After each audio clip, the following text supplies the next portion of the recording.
This picture is going viral with Bria Hartley with the sinister grin, right? This malevolent look that's on her face right now.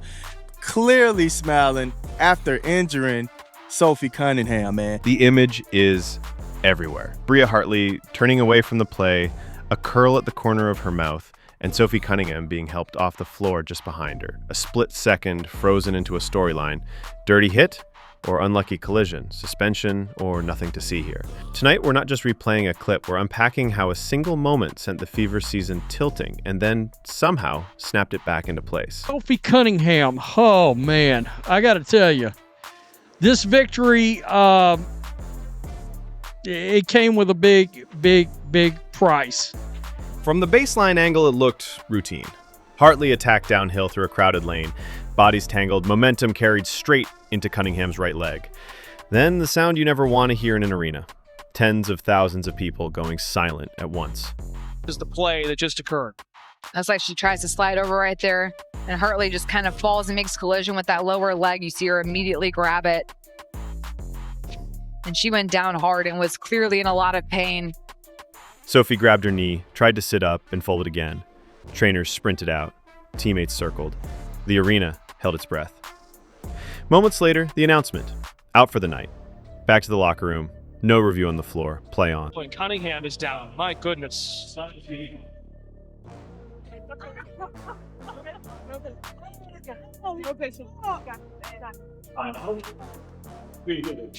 Should be.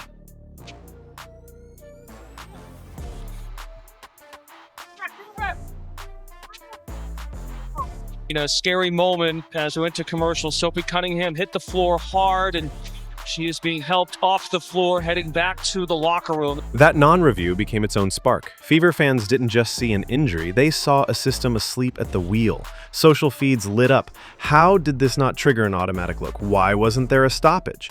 Why are we guessing intent from the nosebleeds while the three officials closest to the action wave it through?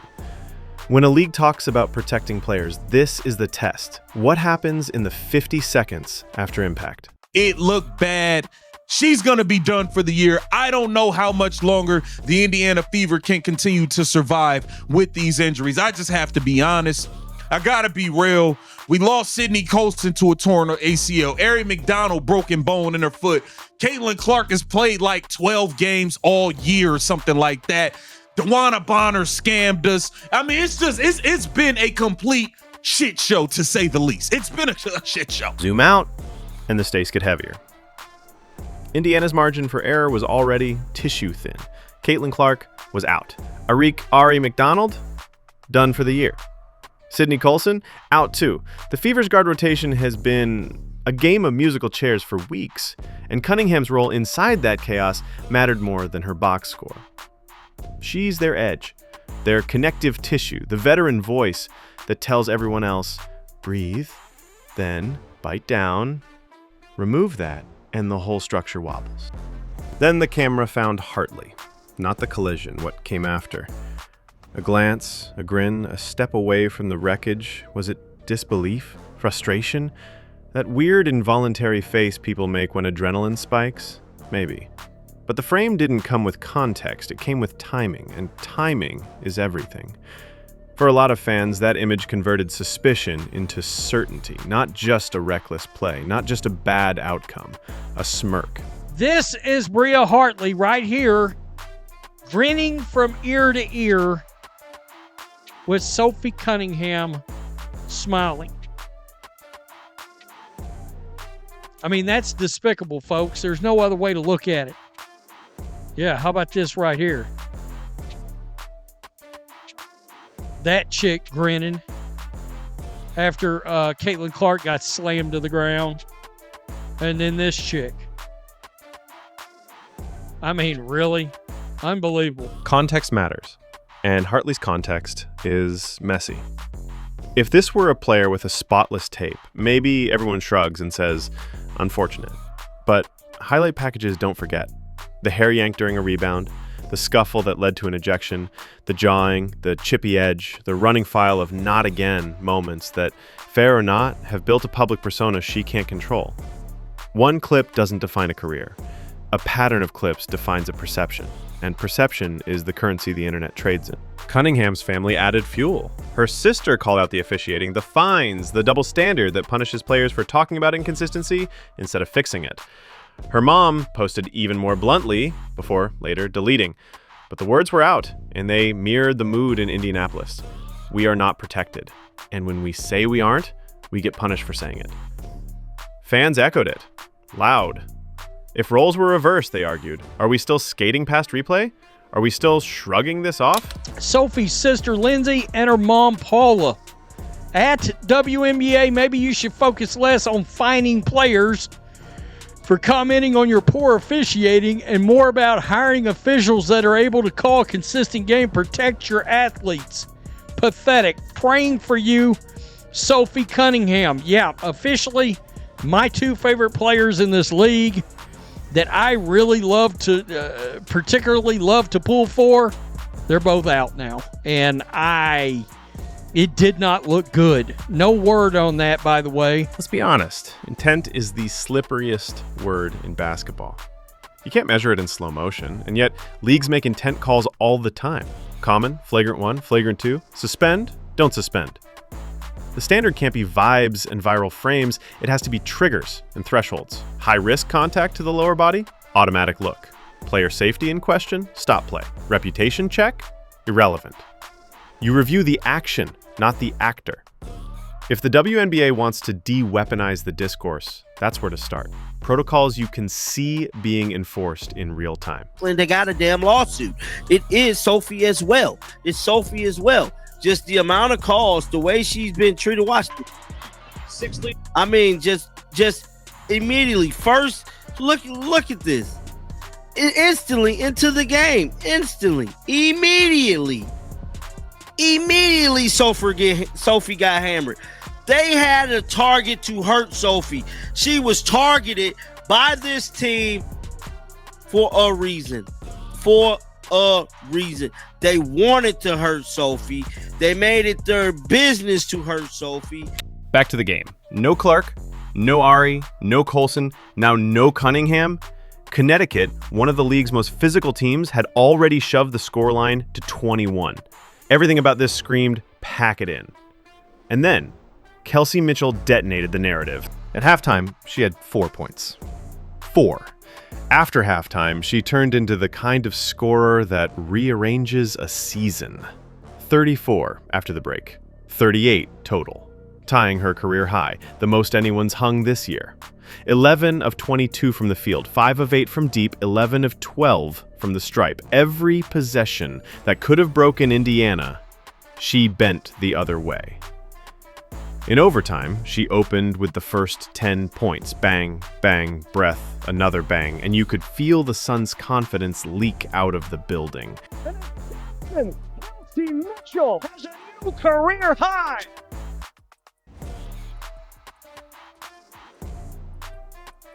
Backdoor Mitchell outsing in the paint for 2.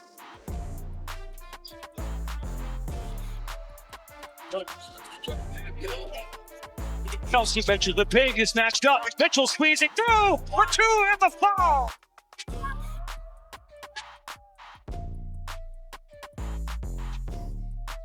Fouls on the other end. It's Mitchell launching it. But Mitchell didn't do it alone. Aaliyah Boston drew the map and kept the compass steady. 14 points, 13 boards, 5 dimes, 2 steals, 2 blocks.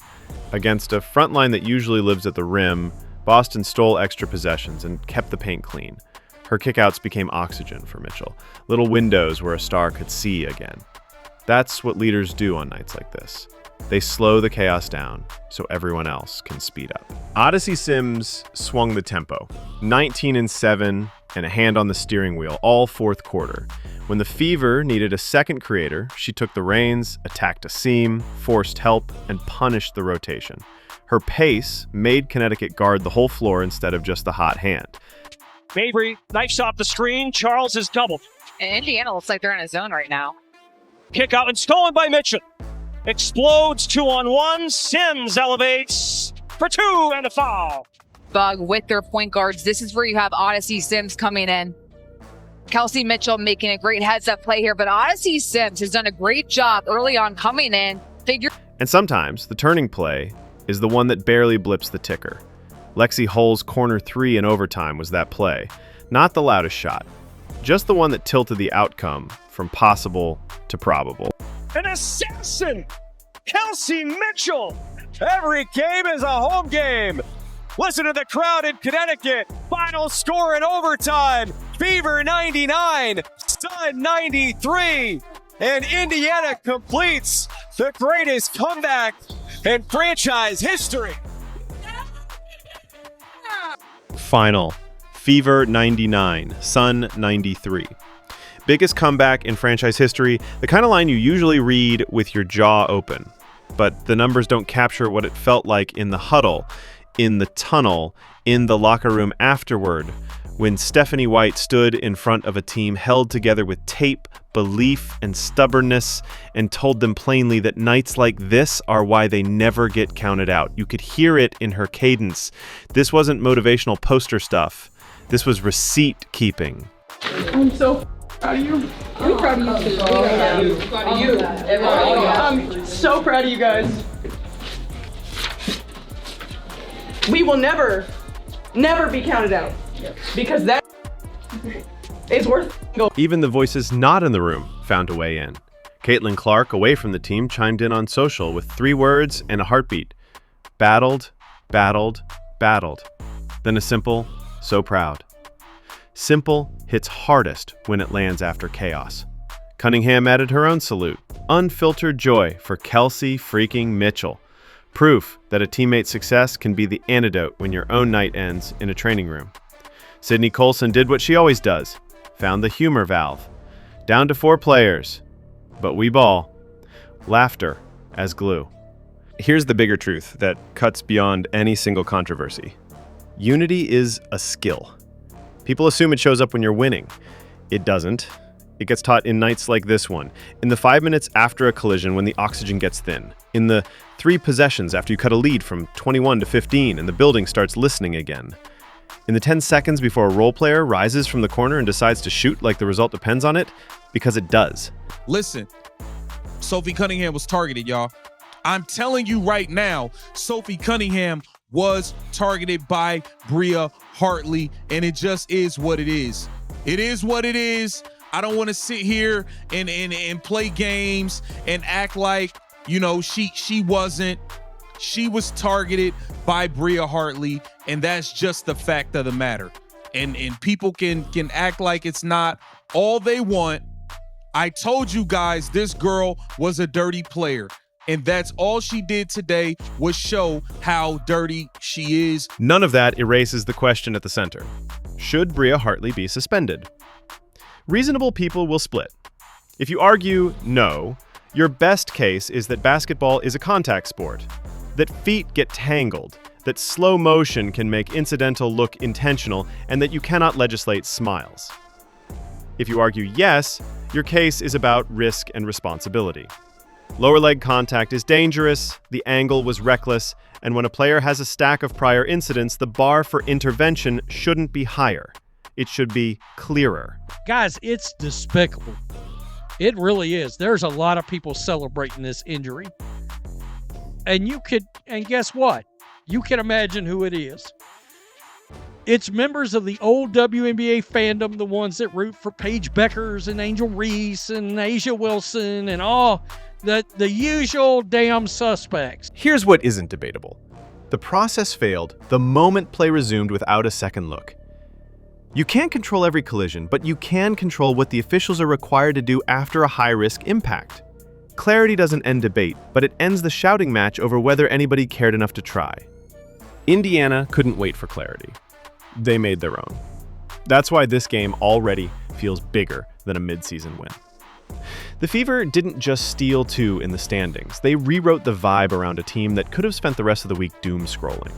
They reminded everyone, including themselves, what their identity is when the outline of the roster keeps changing. Toughness, togetherness, and an ability to flip a game with pace and belief. If Cunningham's MRI lingers, if Clark needs another night, if the rotation stays thin, that identity is the one thing they can pack to every arena in the league. First and foremost, they're good human beings.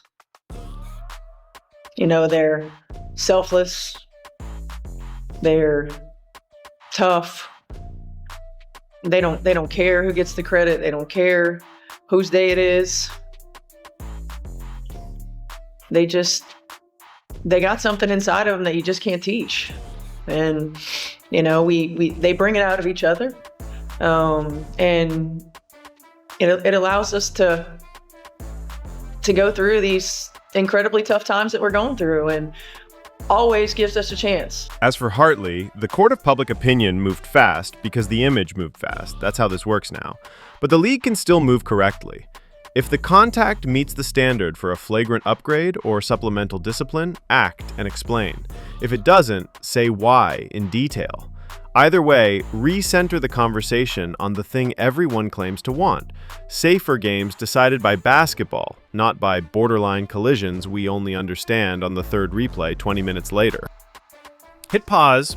Before we crown a villain, hear it from the person who got hurt. I don't, because I know Bria, and I'm actually really good friends with Bria, and I have been waiting to get on the pod and so we could talk about this, because I did want to tweet it out, but I don't think that there was no ill intent. I think it was basketball play. I was just in the wrong spot at the wrong time. She fell. Like, there's no way that she would go in there and potentially try to hurt me. And so I have nothing but love for Bria. On her podcast, Show Me Something, Sophie Cunningham said the play wasn't dirty. No secret agenda, no target list. A bad basketball collision at full speed. She added something most of the internet didn't know. She and Bria Hartley are good friends. They've got history. They talk, they compete hard, and they look out for each other. That frame of Hartley turning with what looked like a grin, Sophie called it what it was.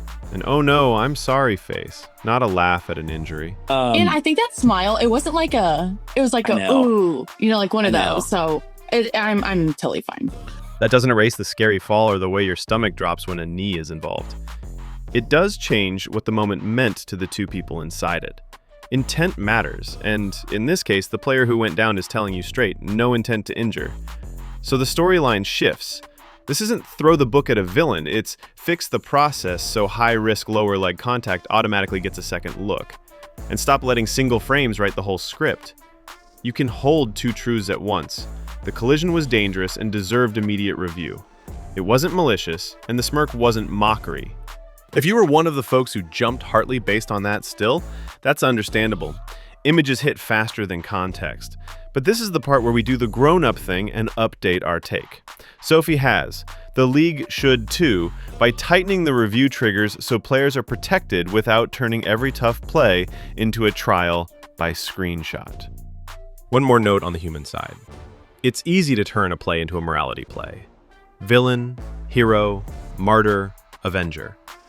Sports feeds love those boxes. Real life is grayer. Hartley's a competitor. Cunningham's a competitor. Both will get back in the arena when they can, and, at some point, they'll share a floor again. What matters most before that happens is a system strong enough to lower the odds we wind up here next time, arguing intent from frozen frames, while a team tapes up another hole. What began as one of the ugliest sequences of the W season ended as one of its most defiant wins. That whiplash is why people watch. It's also why nights like this stick. Sophie Cunningham says there was no intent. Indiana's comeback proved there's no quit. Both truths can live together, and both should shape what comes next. So here's where we leave it. Knowing Sophie's explanation, what's your call on the play itself? Common foul, flagrant one, or no upgrade?